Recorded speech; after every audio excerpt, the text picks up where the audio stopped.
Hey, this is News from Heaven. Every desire is shaped like a human being. And what's life trying to do to you? What's life trying to do to all of us?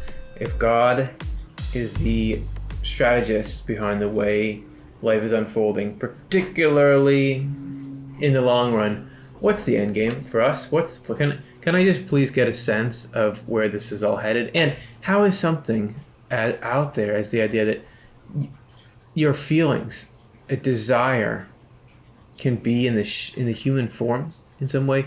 How is that connected? Why would you mention these in back-to-back numbers? These are the questions. We don't have time to answer them today. I'm kidding. You may not have time, but I'm going to answer them. So if you stick around, that's what you're going to get. And how do we use this material today? How do we, the next time you are trying to look up, see that sun, see what's good about life, and it seems like what you're getting instead is just counterproductive stuff. Can this work in here? This is from the book Divine Providence. You can download it for free and read along with us. Since the whole heaven is like a single person in the Lord's sight. Well, did you know that? Heaven is divided into as many inclusive bodies as there are organs, viscera, and members in us.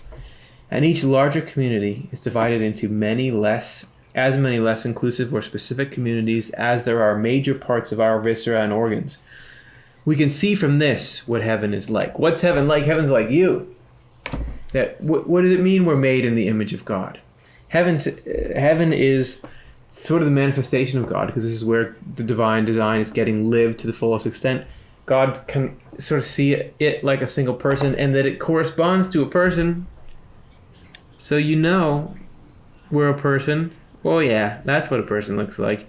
And this is heaven. If you look at the totality of what a person is and what a person does, heaven's as alive as that. Heaven is like the person. It's like the person.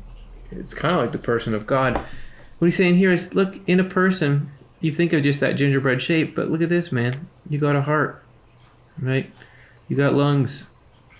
There are people performing these different functions, okay? Somebody is like the digestive tract of heaven. Thank you for doing a good job. When digestion doesn't go well, nothing goes well. So somehow somebody out there or lots of people out there in heaven are absorbing things, making things accessible, bringing people in to the human body, just like the digestive tract brings food into our body. It's an integrated story. Isn't it weird that we sit around and have to deal with the ins and outs of managing a body, and my something is acting up, and how do I get this thing to not, I gotta get my hair, I'll give up on the hair. Is that just this weird tangent? Is it nothing to do with God and with morality? No, that human form is in everything in some way. So somehow our odyssey here, dealing with the human form, it's not just going to evaporate once you're out of the physical body. There's more to it. Not only that, there are sub-organizations. There are 4 chambers in the heart, right? Aren't there? I think there are. So there's some people who are like the top right ventricle. The ventricle? Yeah. The point is, every little bit, the different layers of the linings of things, all of those correspond to some function and correspond to some part of heaven. So you want to know what heaven is like? It's like you. It's like this thing we're walking around in. Or if it was totally healthy, it would be heaven. You know what I mean? Like we know we're trying to get this part of me to approach the form of heaven. Healthy or not healthy, we are in the form of heaven. This is heaven. How many times do you want me to say that? It's something though. I just love that.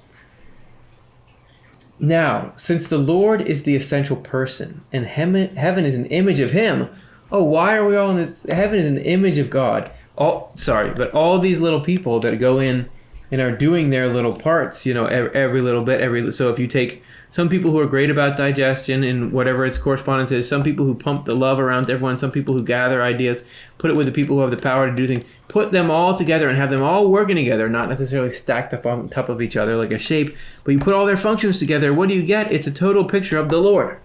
That's God. This is how you can Like, just meet the person of God is the person of heaven. Since the Lord is the essential person and heaven is an image of him, we refer to being in heaven as being in the Lord. That's almost like a pun. You're inside the body of the Lord, the body of Christ. We all together go to actually make up kind of a body of Christ. On the Lord as the essential person, hey, go check this out. You can download that book for free as well. This enables us to understand to some extent a mystery we can call angelic. Hopefully those last two paragraphs prepared you. Let's just get weird. That wasn't weird enough? No, not even close.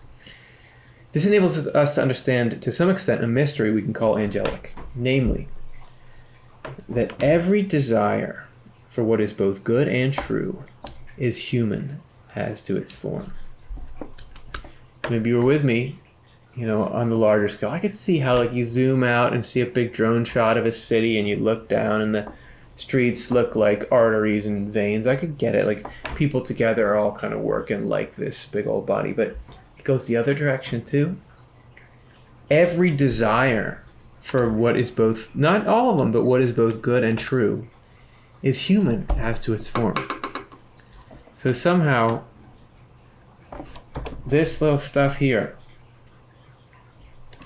the longing you have to break out of the negativity and get towards what's good. What does that longing look like? Is it just a shape, a swirl? That longing in some way has the human form. Meaning it's got the parts that a human has. So it has a heart in it. Your longing for what's good and true has its own little heart. I don't know exactly what that would consist of, but it's got its own little lungs. It's got its own means of procuring the necessary elements. It's got its own way to digest things. That your thoughts and feelings for goodness and truth are that alive. The human form is in everything. That is, whatever emanates from the Lord is a desire for what is good because it comes from his divine love, and is a desire for what is true because it comes from his divine wisdom. Easy to gloss over a sentence like that. But good to remember, everything good that you are wanting is this little, you cracked open the blinds enough to see this little bit of, that's what God is. And if you're ever feeling like God is just this strange construct, or God seems removed, or God seems unfeeling or not in the middle of it, think about when you feel a desire for some good, when you feel love, that's God. Somehow that is us seeing a little bit of God. That changes it. Put together a amalgamation of everything noble and cool and true you've ever felt and good and loving. That everybody wants that at the party. His desire for what is true because it comes from his divine wisdom. In angels and in us, the desire for what is true that emanates from the Lord seems like a perception of what is true and like thought about it, because we are attentive to perception and thought, and not particularly attentive to the desire that they come from. Even though the perception and thought emanate from the Lord is integral to the desire for what is true. Now, is that a part of how this could be human? If you're saying every desire for what's good and true is in the human form, and you say, how would you break that down? How would it have parts to it? How would it have, for example, skin to it? But if you're saying what we really can sense is just understanding or perceiving what's true and think about it, but we don't really get the desire that leads to it. So it could be like the skin on that desire that is what we can really see. Just like with each other, we don't see what's really inside of us. We just see the skin. You know there's stuff inside you because you've seen it in textbooks and things and drawings. But there is this part that you interact with and you see and you identify with them. So it is when we're understanding something, like when a piece of, I would say, spiritual truth hits you.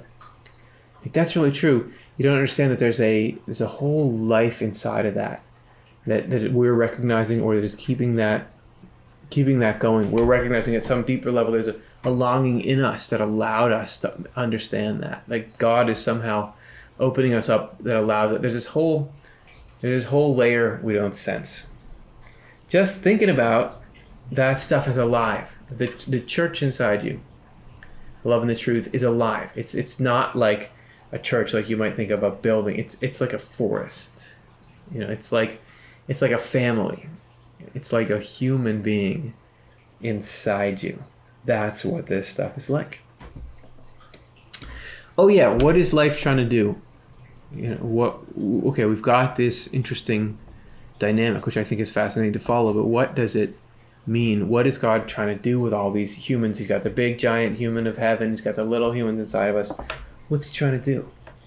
Next, since we are by creation, heavens in the smallest form, and therefore images of the Lord, and since heaven is made up of as many desires as there are angels, each of which is a person as to its form, it follows that the constant effort in divine providence is for each of us to become a heaven in form and therefore an image of the Lord.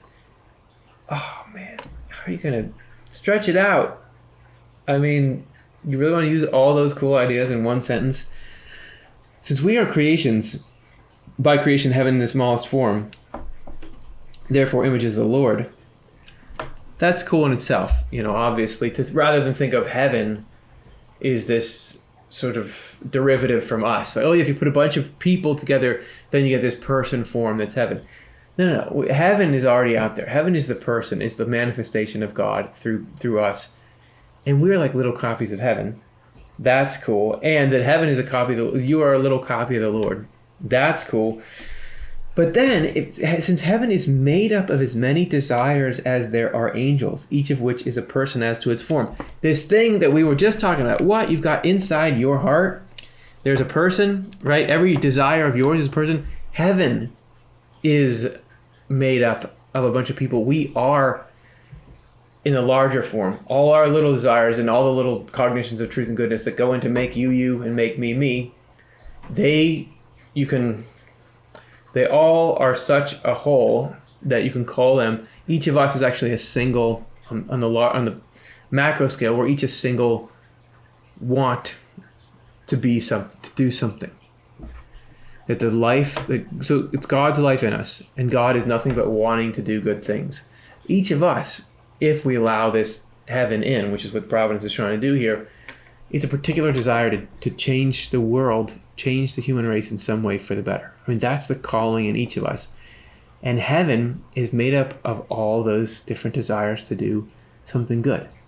So just like you say, each of your feelings and your desires is like a little human, you are that little human desire for heaven. That's the model. I mean, that's just hitting me right now. Come on. That is good. So think about that. Think about you. What am I? Existentially, what am I? Well, it may be buried, but each of us is a particular desire to do something good, to bless the rest of the human race. Further, since this is accomplished by means of the desire for what is good and true, it is for us to become that desire. This then is a constant effort in divine providence.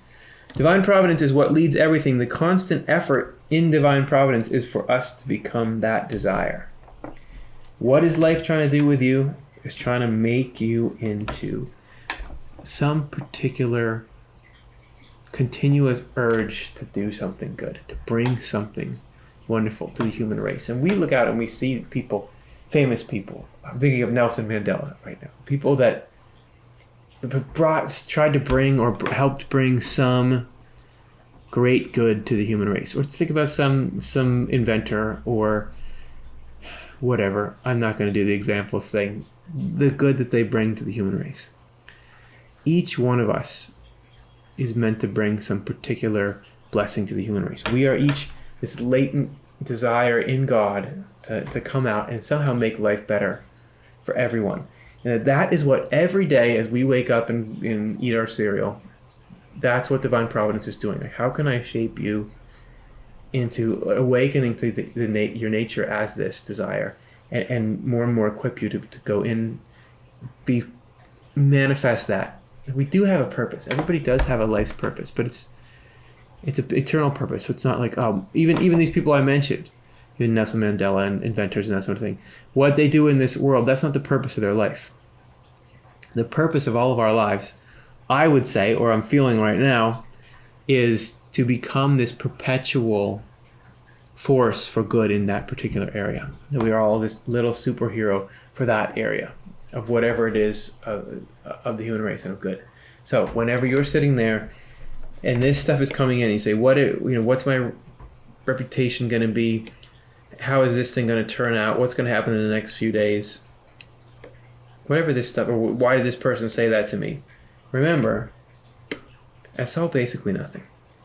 Because the only force that really is God. And God is very carefully, through myriad means, all these different rays of intelligent operation in our lives, is looking to shape us to become this particular desire. Everything, and I don't know if desire is a weird word, but this particular goodness, this particular particular gift to the human race. And that is something we are learning and building out in ourselves right now, but it's something we're going to be able to continue to do forever, for eternity. And don't get claustrophobic. Every single feeling can expand to infinity. What that is, whatever you are, whatever gift you are to the human race, is never going to box you in. It's actually going to set you free. That's what every moment's about. That's the only thing you take with you. So that's a pretty good deal. And that's the news from heaven. Does that equip you? Can you go out and just start to let that in and think about how you can change the human race? And when you get down into your own every little good feeling you have within you, all the little parts that make you up and who you are, so each of those is this alive thing. It's like a person. How do we get to know them better? And how do we give them the food and the shelter that they need to grow and be this little heaven inside us? Oh man, I'm just thinking of this at the end. We are like a little heaven where all these good and true thoughts and feelings are getting to live together in harmony. I mean, that just like there's heaven, God is trying to make this heaven of really living things in some way inside of us. So take that. There's one extra thing. People who clicked away before this, they didn't get that, did they? Leave a comment, like, and subscribe. Support us, otle.causvox.com. We're a nonprofit, so all our programming is brought courtesy of all of you being so great. Thank you so much for your support. Go out, take your little heaven of feelings, go be a good feeling for the human race, go be a gift. And I hope that I bump into you and you can brighten my day with your special, particular expression of what God is. Thanks for watching, everyone. This has been so much fun. Talk to you soon.